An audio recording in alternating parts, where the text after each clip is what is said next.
My name is Colin Tarbert, and I have the pleasure of serving as chair of the Baltimore Public Markets Corporation and Lexington Market Inc. I also serve as president and CEO of the Baltimore Development Corporation, the city's economic development agency. On behalf of the board of directors, I welcome you to the official groundbreaking for the brand new Lexington Market. For many years, we have been working to make this day a reality. In fact, it was 2010 when we kicked off the Urban Land Institute process to restart efforts to transform downtown's west side. That report noted that the redevelopment of Lexington Market should be the key priority. Thanks to the commitments from the city, state, private entities, we were able to raise $40 million to construct the brand new state-of-the-art public market, which will open in late 2021 to serve all citizens of Baltimore and Maryland.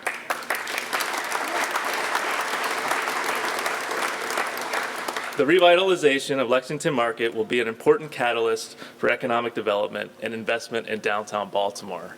Before I bring up our first speaker, I do want to just acknowledge the board members who are here today. Volunteer board, they serve tirelessly. They have worked for many, many years to make this a reality. So if you could just raise your hand and be acknowledged to the board of directors, and give them a round of applause.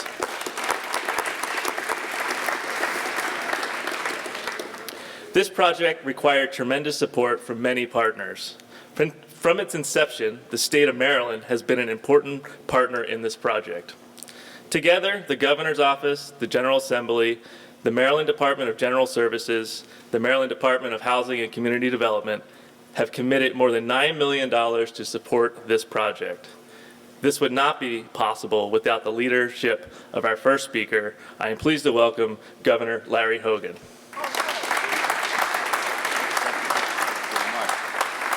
Well, good morning. Good morning, everyone. Thank you, Colin. It's great to see everybody here this morning as we celebrate this great milestone in the revitalization of this community and of Baltimore City by breaking ground on this very exciting project of the redevelopment of the historic Lexington Market.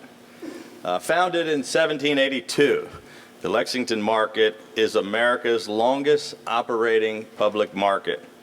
And for many years, it served as a culinary and social hub for local residents and the community, as well as a beloved destination for visitors from all over.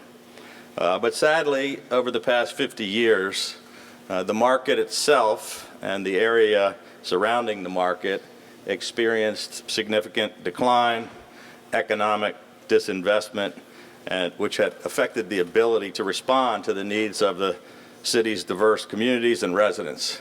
That ends today. The state of Maryland, as Colin mentioned, was proud to invest $9 million towards this transformative project, which will create hundreds of jobs, encourage investment, and provide a new and much needed market for those who have relied on and enjoyed shopping and eating at Lexington Market for generations. It will help bring visitors, return the market to its former glory, and breathe new life and economic vitality into this community. The state of Maryland needs a strong Baltimore City, which is why our administration has been fighting for dramatic change here. We started Project Core and have invested in the removal of 4,000 blighted buildings and leveraged $1.8 billion in public and private investment for community redevelopment projects. We're moving forward with the redevelopment of State Center and the Howard Street Tunnel, which will create thousands of jobs. We've committed more than $7 billion in direct aid to Baltimore City, provided $1 billion for public safety and crime control efforts, and we're pushing for tough anti-violent crime legislation to help Baltimore City take back its streets and communities.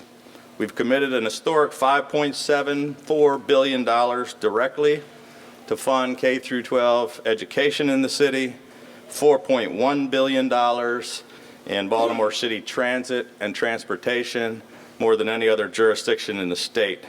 And today, we are making our latest investment in the city with the redevelopment of this historic Lexington market, which is just another step in the revitalization and transformation of this city, and just one more way that we are working to change Maryland for the better. Thank you all very much.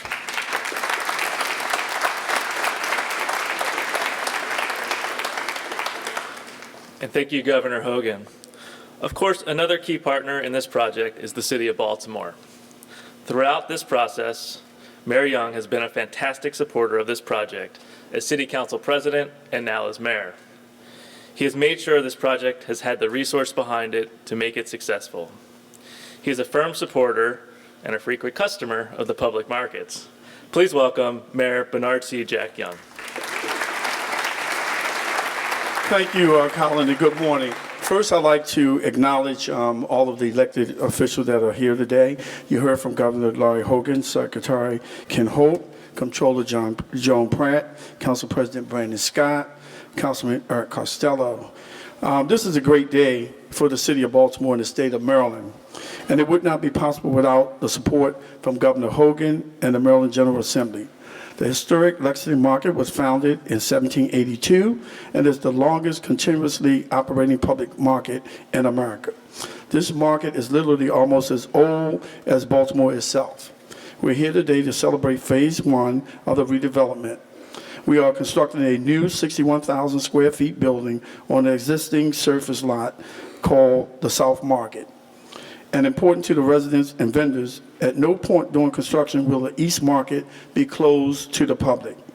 In 2014, the City of Baltimore and Baltimore Public Market Corporation began exploring options and projects plans for redevelopment of the market due to Lexington's aging infrastructure, the decline in vendor stalls, and the lack of large public spaces. In October 2018, the city and the Baltimore Public Market Corporation selected Seawall in the RFP process to lead the project to transform Lexington Market. Seawall Development has been working with various community groups throughout this long process, including the City Center Residents Association and the Market Center Merchant Association, to give feedback on all aspects of the process, including an assessment of what types of offerings the community, not developers, want to see. Next month, T-Ball has informed me Seawall will also work with community partners to launch a call for application for vendors in the new market. And of course, they will also work with many of the existing long-time Lexington Market vendors. And I'll say that again. They will work with many of the existing long-time Lexington Market vendors, as well as businesses new to the market, to reinvigorate the mix of important vendors at Lexington Market. These planned improvements will lead to nearly 270 new jobs in the region and $351 million of economic impact over a 10-year period. Also, total vendor sales will increase over 40% when the transformed Lexington Market project is completed, up to nearly $32 million. This is how we build Baltimore better and stronger for the future, with projects like this one, where the community, private sector, and government can all come together to do something amazing for Baltimore and its residents. Lexington Market's next chapter represents an incredible opportunity for our city, and it is essential that we support the equitable redevelopment and revitalization of this iconic hub for delicious food and homegrown entrepreneurship as we continue to build Baltimore.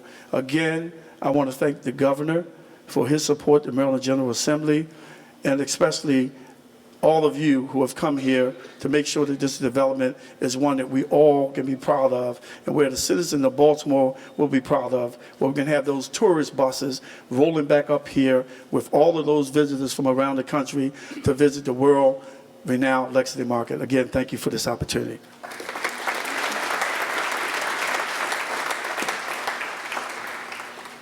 Thank you, Mayor Young. Another important advocate through the life of this project is a person I consider a colleague and a friend.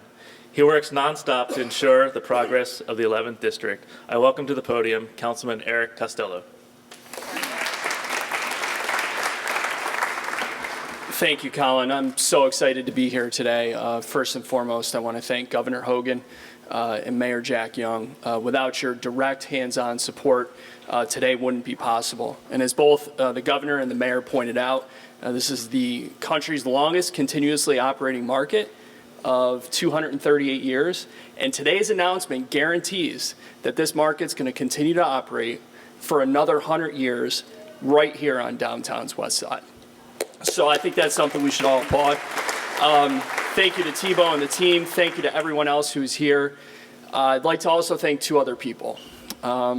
This vision for the public markets started during former Mayor Stephanie Rawling Blake's term. She should be applauded for her vision for our public markets. And I'd also like to thank former Chair of the Public Markets Corporation, President and CEO of the Downtown Partnership, Kirby Fowler, who's going to be leaving us soon to head to the Maryland Zoo. It is certainly Downtown Partnership's loss and the Maryland Zoo's gain, but we would not be here today if it were not for your leadership and commitment to this project. So thank you, Kirby.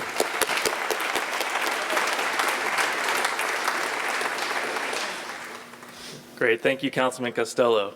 And as you mentioned, as supportive as the city and the state have been, our next speaker is probably the earliest champion of this project and one of the guiding forces behind Transform Lexington Market.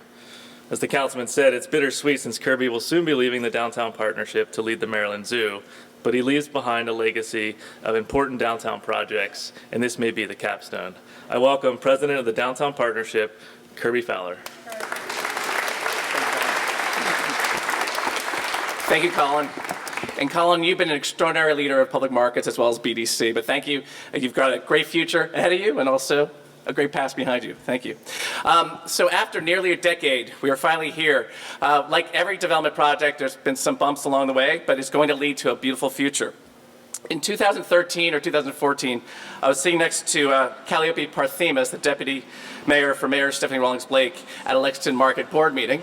And I whispered to her, I said, I don't know if I could stay on this board any longer because there wasn't any discussion about a new vision for the market. So I expressed my frustration to her, but you know what happens when you open your big mouth? They ask you to serve as the board chair. So I served as the board chair of Lexington Market, Inc. and Public Markets, Inc. for about 4 years, 2014 to 2018. Other markets were tackled during that time, like Cross Street Market and Broadway Market, which is really Colin's astonishing and amazing work, Holland's Market, and of course, Lexington Market. During that time, we retained an expert in the field of public markets. It's a firm called Market Ventures out of Maine. It analyzed the building's shortcomings. Of course, this is a wonderful place for many of us. We've created a lot of wonderful memories here. But if you look at some of the structural issues, you'll understand why we didn't need to make some of these choices. Especially in the East Market, there's a huge sloping floor, which is not good at all for people who are handicapped or in a wheelchair. The ADA issues are serious. There are high vendor stalls because of that as well. And yes, I'm a short person, but the average person, there's still a disconnect between the vendor and the customer. And you go in any real market, you have eye-to-eye contact with those in that experience, and we don't have that here. There are dark ceilings, especially in the East Market, too much clutter, cinder blocks as the architectural standard in the building, insufficient natural light. Seating was all concentrated really in this area, not at the vendor stalls, and duplication of vendors. We also adopted a vision at that time. I'm going to quote, "The market serves as a critical food resource for all of Baltimore, but especially the west side of Baltimore. Those shoppers who have been dedicated to the market during the highs and lows deserve a better market experience with natural light, fresh air and ventilation, an open floor plan, and fresher food offerings." So Market Ventures, they spoke with the vendors, the community, they analyzed the vendor mix, and they proposed a new design. But that design was to renovate the East Market. Well, in 2016, we brought in an architecture firm, Murphy Dittenhafer, and they analyzed our plan. They met with the vendors, and many of the vendors did not like the plan to renovate the East Market because of the disruption. So the idea was then conceived to build on the south parking lot and create a large open space here on Lexington Street. We then went about to raise money. We brought in David O'Donnell on staff, and we were able to identify city bond dollars. Thank you, Mayor. Thank you, Mayor. Thank you, Mayor, for that. And then David O'Donnell and John Steerhoff worked with the state to pursue the state support. And Governor Hogan, thank you very much for that serious and significant support. Following we're still raising money over the last couple of years, but then we brought in Seawall because we felt like we needed to have a development partner Colin and I, others, could not do this day in and day out. We need an experienced team. And of course, if you know Thibaut and John Constable and Peter, they are the consummate team to work with. They've done such fantastic work. So they went about analyzing our plan as well, and they made some important tweaks. There weren't even tweaks, they're significant changes. The market was reduced in size, the new market that would go in the southern parking lot, but also they decided, let's keep this East Market building. With all those structural deficiencies, somebody might want to develop that project, that building at some point. And then they created this beautiful concept for a new Lexington Street open space. That's actually where we're standing right now. Just think in 2 years, you'll be standing on an open plaza with trees and people mingling around and enjoying the food of Lexington Market.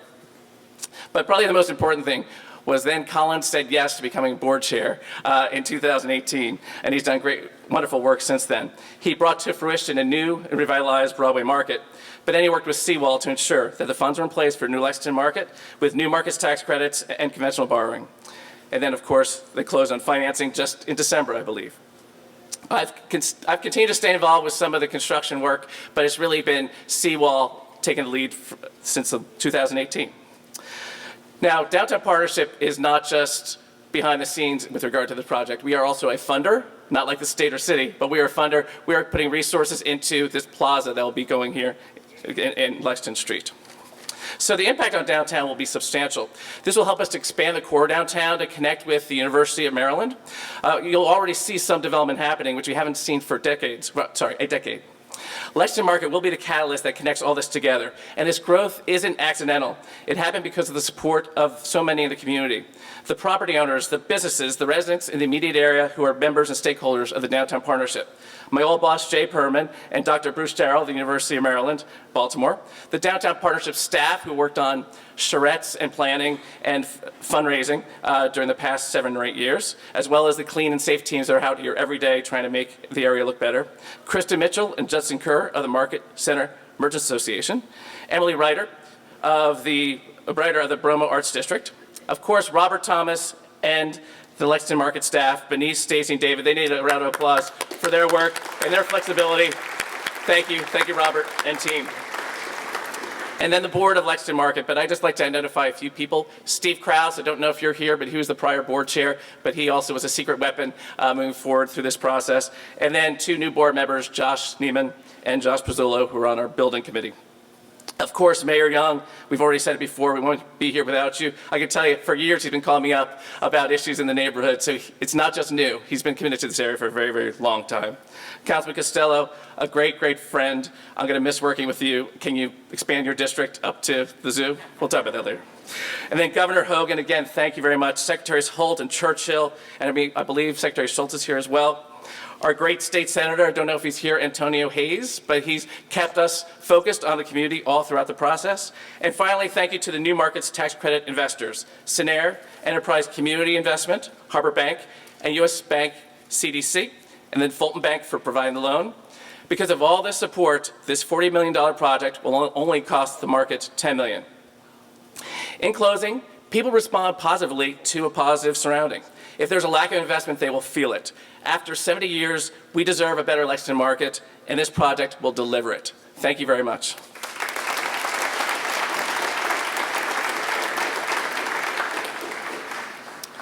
Thank you, Kirby. I did want to acknowledge Comptroller Joan Pratt, who is here today. Let's give her a round of applause for all her support. And also Council President Brandon Scott, who has joined us as well. For the record, I missed a board meeting because I was traveling, and when I came back, I was board chair. So when you open your mouth, you become chair. When you miss a board meeting, you become chair. So people don't often think of Lexington Market really as a collection of small businesses, but one of the most recognizable businesses in this market, of course, is Fadley's Seafood. Probably because they've been here for 134 years, 35 years. Now, I know I'm going to spark a Twitter debate, which we try not to do with the public markets, but I have to say, Baltimore's best crab cake is at Fadley's. Representing Fadley's today is Nancy Fadley Devine.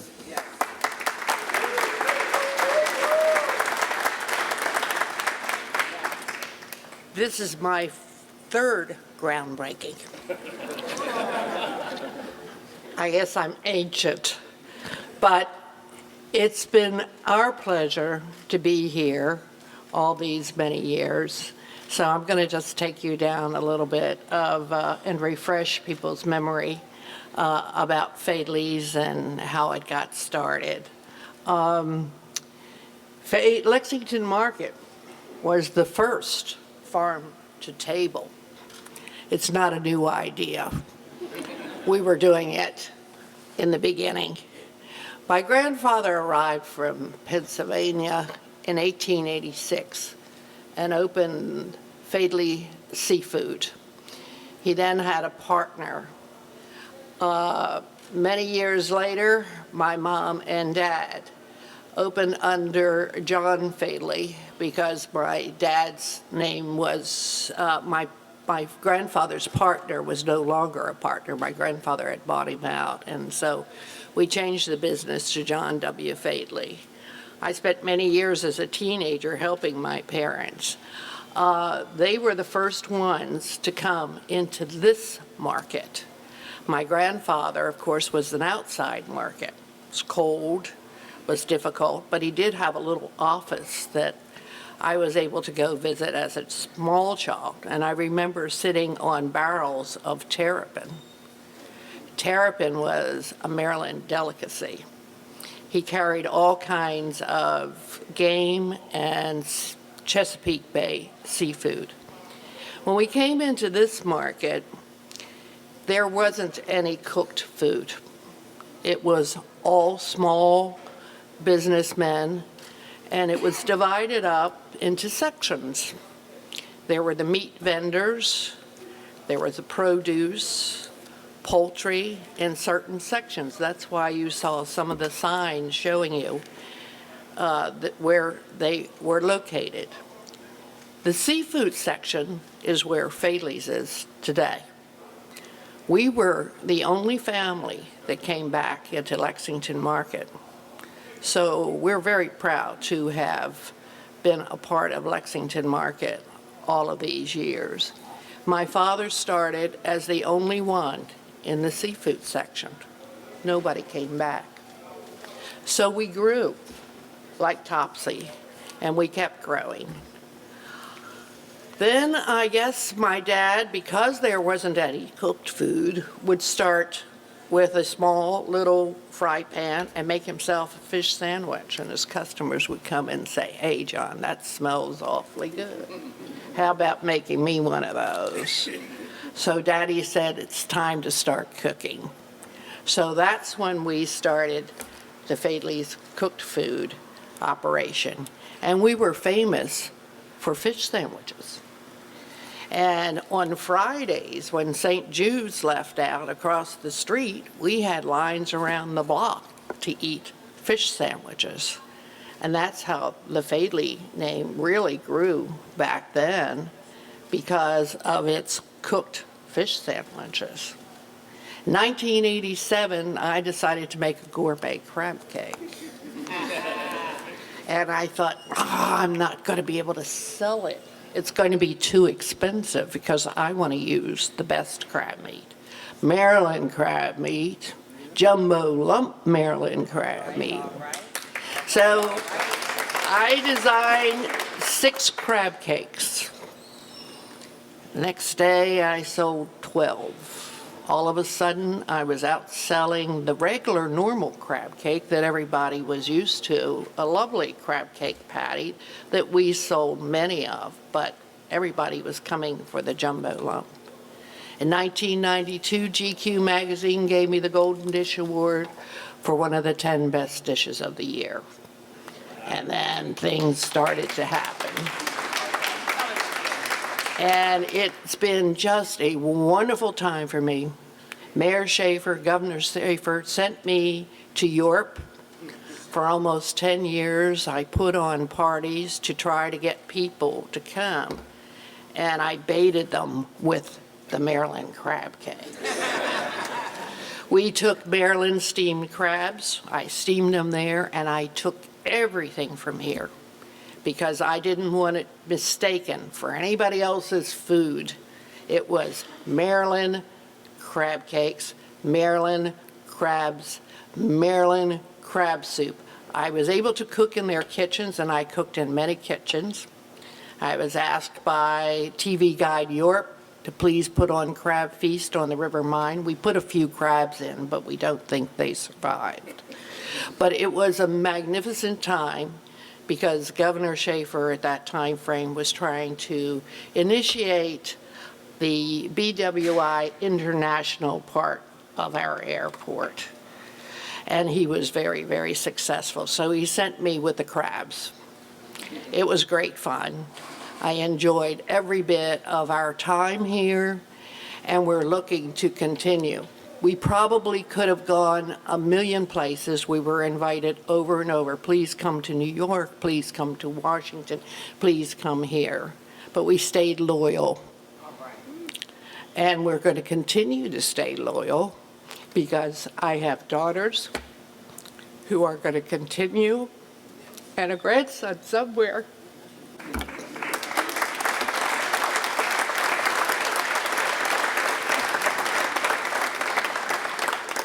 This is the 6th generation of Faidley Seafood. So it's been a delight, and I am so proud and happy to be a part of this.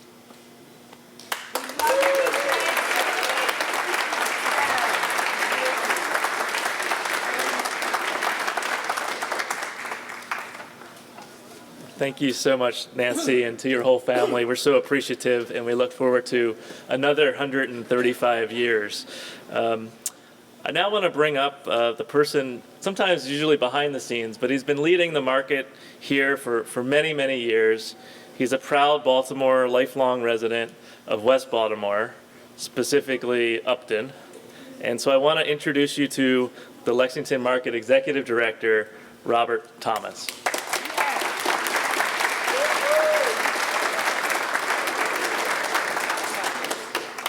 Good morning, and thank you for being here. I appreciate all of the partners who have made this day happen. This day signals a change and a season of change for this market. This legendary market has evolved and reinvented itself several times, over and over, and we're doing it again. And we expect to do that as many times as necessary and in as many ways as necessary to make sure that we serve the communities which find this place appealing and which find this place even necessary to take care of the food justice and food access issues that are in several places throughout American cities, and this one is no exception. So we're glad to be a part of this renaissance. We're glad to be renewed and refreshed and rebuilt, not in this building, but in a new one. So if anybody says to you, blah, blah, blah, about the Lexington Market renovation, that's not exactly what we're doing. It's a new building and a new start, and it's a fresh day. So thank you for all of your help, all of you who are behind the scenes working with me. Try not to get too frustrated. We'll manage. And for all of the board and their foresight and their energy. And that thank you, by the way, to all of our partners and all of our board members and University of Maryland is not a one-time thank you, because I know that there is more work that needs to be done, and we'll continue doing it until we reach the next stage. Thank you.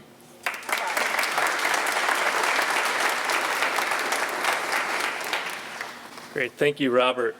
I also wanted to note that while we build the new building, this portion of the Lexington Market will be torn down to make way for a great public space. The East Market, once we open the new market, will be available, and so we'll be issuing a request for proposals to attract new ideas and concepts, so that as we develop the brand new building and we develop this great public space, we intend to have a great active use on the north side as well. Students, faculty, and staff from the University of Maryland, Baltimore have been some of our best customers over the years. We hope by moving just a little closer and creating more diverse food offerings, we can continue to serve this community. I'm pleased to welcome Dr. Bruce Drurl, the interim president of the University of Maryland, Baltimore.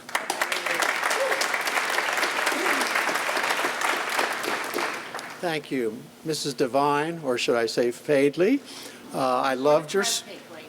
the crab cake lady. I loved your talk, and a few of you in this room probably remember the 70s. I remember the 70s. My brother and sister went to UMB as students here, and when I would come to visit them, the high point of my visit was to walk over here, to come to Lexington Market, to see the hustle and bustle, and I must say, and eat a jumbo crab cake, okay? Whatever that was, it was a wonderful experience. And when I think of UMB, I think of the Lexington Market. It's part of my life and my memory about this place. You also mentioned from farm to the table.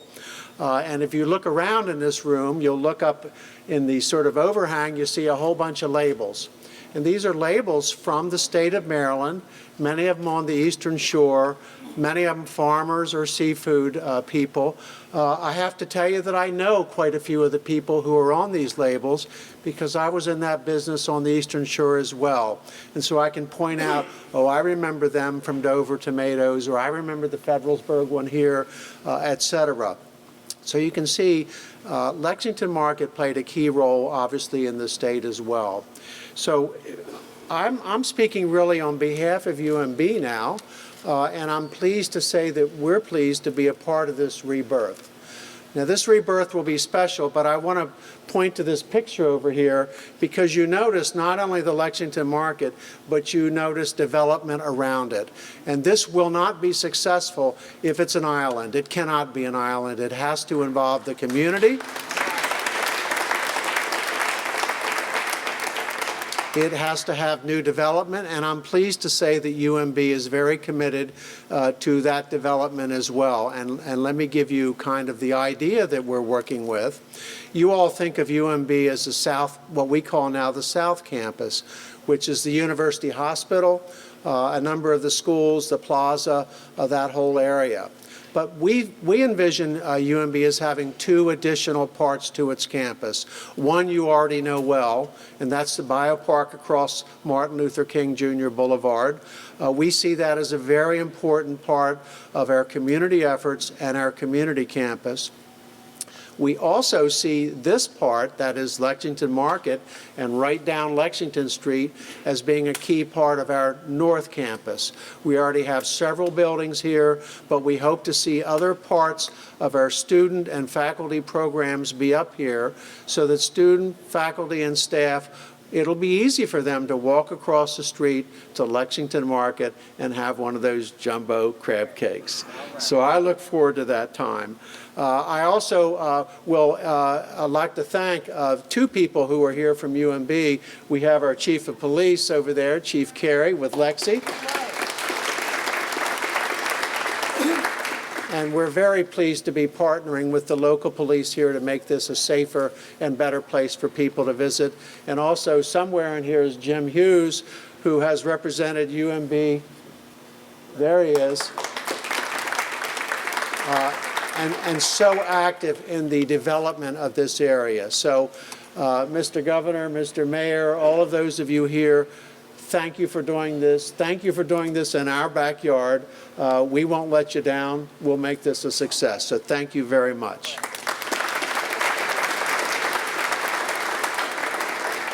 Great. Thank you, Dr. Gerald. It's now time for our last speaker, Thibaut Manikin, who's representing Seawall. Thibaut has been so enthusiastic and excited to take on this project. He said it's his most important project that they've undertaken in Baltimore City, which I thought was awesome. He was so into it. We were talking pretty much every day, and then a month ago he told me he's moving to the beach for a year in Brazil. So I'm not sure how that's going to work. I have a feeling he's going to be back here more often than not. So, but it's been a pleasure to work with Thibaut, and I welcome him to the podium.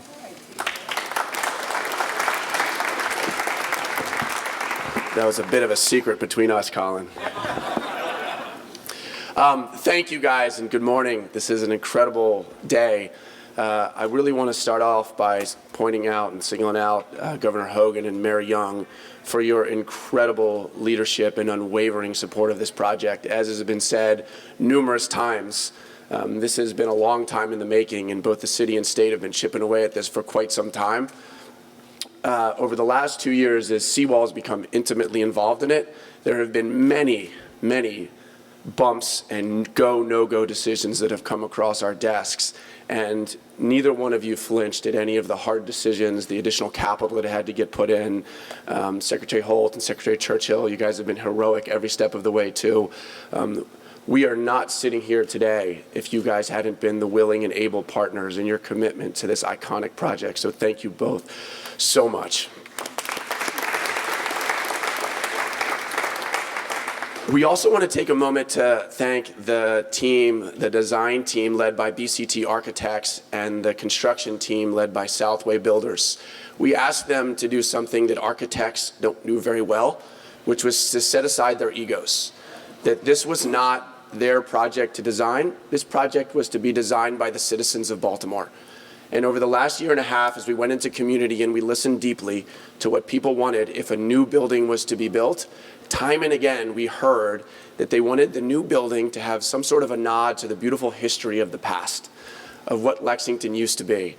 And that design team and the construction team that supported them did an incredible job listening. And as you can see from these renderings, the idea that they came up with was to go back to the original 1910 shed building that once stood on this south parking lot and try as closely as possible to replicate it. The design, we think, has turned out amazing. We've taken it and shown it to community throughout Baltimore, and they are equally as excited about what the new project is going to look and feel like. It's really important for us to say that, we've been saying this from the beginning, but that we continue to say it, that this is not a real estate project. It's far from that. This is an opportunity to prove that a single building brought together in an incredibly inclusive way can unite our city at maybe one of its most divided times. Lexington Market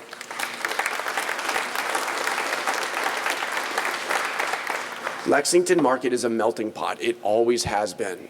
And every decision that our team has made every step of the way has been around inclusive, equitable, and diverse opportunities for the new Lexington market. And we will continue that not only through construction, but significantly past that. Mayor Young, you pointed out an incredible milestone, which further shows the city's support that this is not a real estate project. In early March, we're going to be launching our vendor application process. We don't look at it as a typical tenant-landlord relationship. We're launching the largest small business incubator that Baltimore has ever seen. We are not only going to sign leases, we are going to take the 50 or 60 passionate small businesses that want to come to Lexington Market, including the existing ones and including new ones to come, and through an amazing partnership with Innovation Works and Baltimore Core, are creating a state-of-the-art technical assistance program that will hold their hand every step of the way, from their idea to their access to capital, to their opening, and significantly beyond that. This is a long-term commitment on the city's behalf to prove that real estate done a little bit differently can have amazing ripple effects for the city that we love. So we are honored to be on this team. As Colin said, this is the most significant project we will ever work on in Baltimore City. And we hope that we represent you guys and we make you proud. Thank you for choosing us, and I'll turn it back to Colin. Yeah.